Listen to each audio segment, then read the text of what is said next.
안녕하세요. 오늘은 저번 시간에 이어서 입학사정관 제도에 대해서 알아보고 왜 이런 제도가 한국에서 정착이 되고 있지 않는가에 대한 주제에 대해서 이야기를 해보고자 합니다. 먼저 입학사정관 제도에 대해서 알아보죠. 입학사정관 제도란 대학이 입학사정관을 채용해 신입생을 선발하는 제도입니다. 학생을 평가하는 데 있어서 특별활동, 봉사활동, 자기소개서, 에세이, 인터뷰, 그리고 학교 성적 등등을 모두 종합적으로 판단해서 학생을 선발하는 제도이죠. 미국에서 처음으로 도입되었고 한국에서는 2009년부터 도입이 되기 시작하였다고 합니다. 자, 그렇다면 미국 대학 입시에 대해서 알아봐야 될 것 같은데요. 미국 대학을 입시할 때 필요한 것들이 무엇이 있을까요? 네, 이 모든 것이 다 필요합니다. 우리나라 같은 경우에는 수능, 내신, 그리고 약간의 논술, 이 정도면 결판이 나는 대학 입시에 비해서 미국은 준비할 것이 정말 어마어마하게 많습니다. 하나하나 살펴보죠. 첫 번째는 SAT, Scholastic Aptitude Test라고 해서 우리나라 수능입니다. 이 기본적인 수능 이외에도 SAT2라든가 AP와 같은 다른 과목 성적이 필요하기도 합니다. 세 번째는 우리나라 내신인 GPA가 있고요. 자, 여기까지는 전부 다 성적들입니다. 이 성적을 제외하고 나서는 또한 입학 에세이, 물론 대학교마다 다른 경우가 상당히 많습니다. 과외활동, 이 과외활동에는 봉사활동, 리더십, 동아리 활동, 수상실적 등등이 모두 포함됩니다. 교사 추천서, 매우 생소한데요. 미국은 지도 교수와 교사의 힘이 매우 막강합니다. 왜냐하면 교사들이야말로 학생들을 가장 잘 알고 오랫동안 쭉 지켜봤기 때문에 어떤 학생인지 잘 파악하고 있기 때문이죠. 이는 대학교 입시뿐만 아니라 미국 석사, 박사 진학 시에도 교사의 추천서, 교수의 추천서는 절대적인 영향력을 발휘합니다. 그리고 마지막으로 필요에 따라 졸업생 인터뷰도 진행하곤 합니다. 정말 걸을 타선이 없을 정도로 하나하나가 모두 중요한 것들인데요. 자, 여기서 점수가 아닌 것들은 무엇이 있을까요? 바로 4, 5, 6, 7번.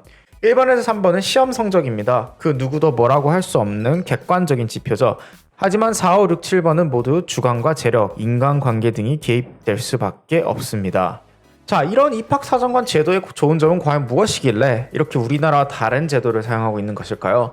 첫째로 생각할 수 있는 건 성적 지상주의를 탈피하는 것이겠죠. 성적 외적인 것도 학생을 평가함으로써 성적만 좋은 학생이 아니라 다른 면에서도 뛰어난 활약을 할 수 있는 학생을 뽑겠다라는 것이죠. 두 번째로는 다양한 능력을 지닌 인재를 대학교 전부터 길러내자는 취지죠. 고등학교 생활을 공부만 하는 것이 아니라 인생에 있어서 많은 다양한 경험을 할 수 있는 그런 유인을 주고자 하는 것도 큰 부분이겠죠. 또한 수능 하루 컨디션이 아니라 계속된 일관적인 노력을 보자는 것이죠. 마지막으로 대학교는 단순히 공부를 잘하는 성적이 높은 학생을 뽑는 것이 아니라 각 대학교마다 원하는 인재상이 있는데 그 인재상에 맞는 학생들을 뽑겠다라는 철학 역시 이 제도에 깔려 있습니다. 자, 그렇다면 미국에서는 이런 입학사정관제가 문제가 없나요? 많은 사람들이 말하는 것은 부모의 재력에 의해서 학생들이 가는 대학교가 결정이 된다라는 것이 비판이 있는데요.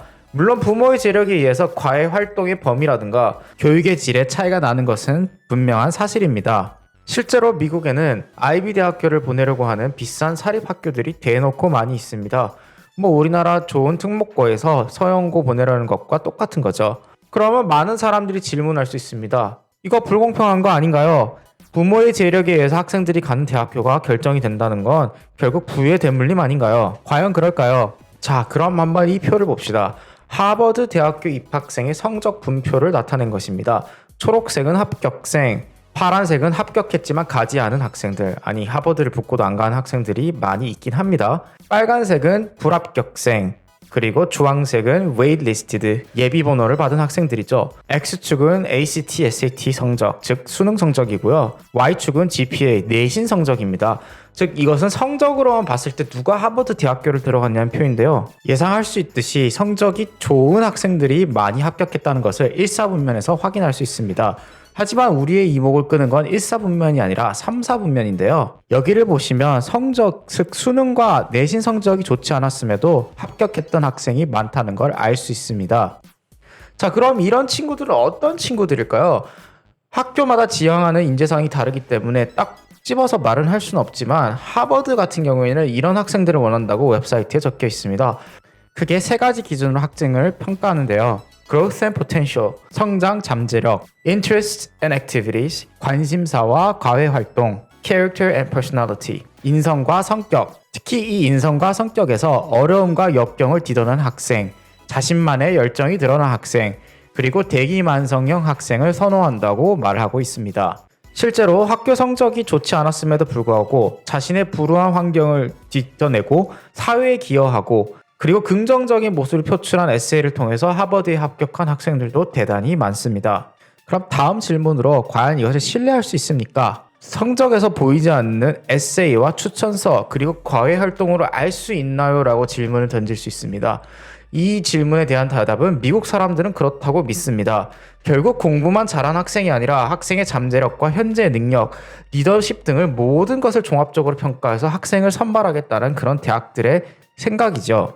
이는 미국인들이 미국 대학교 제도 자체를 신뢰하기 때문에 가능하다고 저는 평가를 내리고 있습니다. 문제점은 없느냐? 물론 있습니다. 가장 대두되고 있는 큰 문제점은 아시아인 역차별인데요. 타이거맘이라는 이야기 많이 들어보셨죠? 엄격한 교육 방법으로 자기 자식들을 성공시키려는 교육 방법. 이러한 뜨거운 교육 열기로 인하여 실제로 아이비리그 대학에는 아시아인들의 비율이 매우 높습니다. 이로 인해 아시아인들에 대한 역차별이 발생하는 것 또한 사실입니다. 오른쪽 그림과 같이 미국에 있는 아시아인들은 점수도 높고 과외 활동 성적도 매우 좋은 편이 많습니다.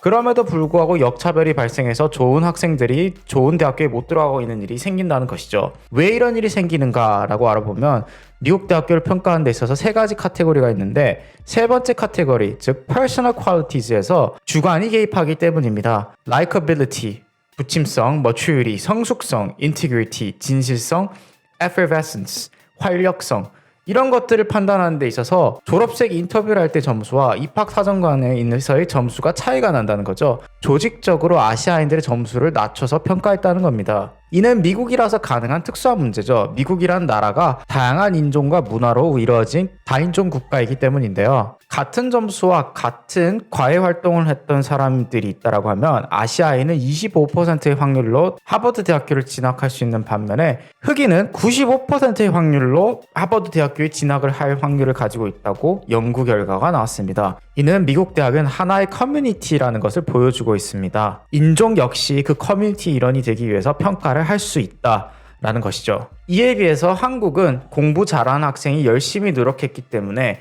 좋은 대학교에 가서 좋은 직업으로 보상을 받는 일종의 보상의 개념인 거죠. 그래서 대학을 바라보는 미국과 한국의 시각이 살짝 다르다고 볼 수 있습니다. 다음으로 한국 입학사정관제에 대해서 알아보도록 하죠. 입학사정관제는 2009년에 도입된 이래로 계속해서 늘어나기 시작했습니다.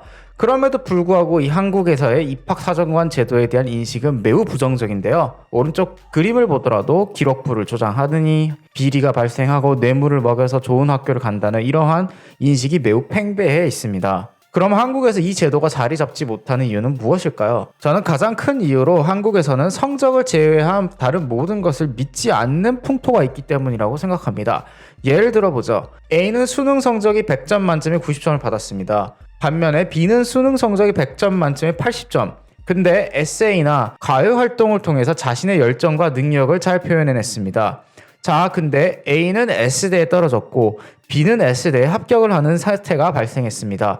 그럼 과연 무슨 일이 일어날까요? 최근에 스카이캐슬이라고 하는 드라마, 저는 개인적으로 보지 않았지만 자식들 입학을 위해서는 수단과 방법을 가리지 않는 강남 아주머니들에 대한 이야기라고 저는 들었습니다. 방금과 같은 사건이 일어난다면 이분들이 과연 가만히 있을까요? 왜 내 자식은 수능 성적이 다른 자식들보다 높은데도 불구하고 S대에 떨어졌느냐? 라면서 소송이 이어지겠죠. 자, 이 두 표를 보도록 하죠. 오른쪽 표는 제가 보였던 하버드 대학생들의 성적 분포도입니다.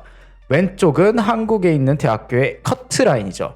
자, 커트라인과 분포도의 차이점은 뭔가요? 커트라인은 이 점수 이상이어야지만 해당하는 대학교의 학부에 들어갈 수 있다는 것의 반면에 분포도라는 것은 커트라인이 아니라 어떠한 점수를 가지고 있더라도 다른 어떤 것으로 뛰어남을 입증한다면 그 대학교에 갈 수 있다는 것을 나타냅니다. 즉 한국 대학 입시는 무조건 성적으로 인한 커트라인, 반면에 미국은 성적은 그 개개인의 평가 요소일 뿐이라는 것을 매우 잘 나타내는 두 표라고 저는 생각을 합니다. 자, 그럼 질문으로 돌아오죠. 한국에서 입학사정관 제도가 자리 못 잡는 이유는 그렇다면 무엇인가요? 첫째로는 성적 말고 과외 활동에 대한 사회적 기반이 적습니다. 미국이나 유럽은 학생들이 공부할 것 말고도 커뮤니티에 나서서 봉사활동을 한다거나 다른 다양한 과외 활동할 기회가 많은 것의 반면에 한국은 그럴 만한 기반이 매우 적습니다.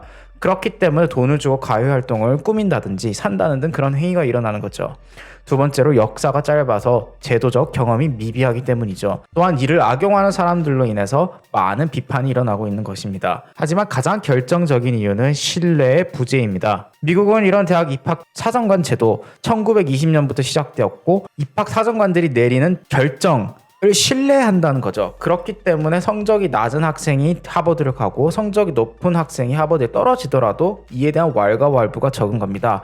하지만 한국에서는 그러한 신뢰, 제도에 대한 신뢰, 사람에 대한 신뢰가 부재하기 때문에 이를 믿지 못하기 때문에 자리 잡지 못하고 있는 것이죠. 결국 시험 점수 이외에 믿을 수 없다는 사회인식이 한국엔 팽배해 있는데 이는 로스쿨에 대한 비판, 그리고 공무원 채용이 성적 위주인 것과도 일맥상통한다고 저는 생각을 합니다. 그렇다고 미국이 문제가 없지는 않는 것은 아닙니다. 미국에서 대형 스캔들이 터지면 난리가 나죠.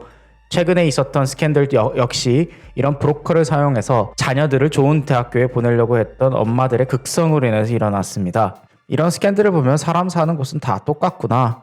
그리고 어떠한 제도도 완벽하지는 않구나라는 것을 새삼스럽게 느끼곤 합니다. 다음 시간에는 입학 사정관 제도에 이어서 기업 채용 제도 역시 똑같은 맥락에서 한번 분석을 하여서 왜 지인 추천 제도가 기업 채용에 있어서 한국에서 정착하지 못하고 있는가에 대해서 영상을 만들어 보도록 하겠습니다. 재밌게 보셨다면 즐겨찾기와 구독 꼭 부탁드리도록 하겠습니다.